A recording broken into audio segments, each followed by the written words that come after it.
آج عدالت میں وکیل صاحب نے میاں علی اشفاق نے دلائل دیے اور انہوں نے کہا کہ کیا رشوت دینا جرم نہیں ہے؟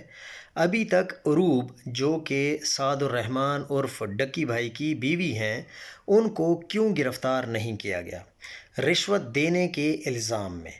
رشوت دینے والے جہنم سے آزاد ہیں اور لینے والوں کے لیے جہنم بنا دیا گیا ہے۔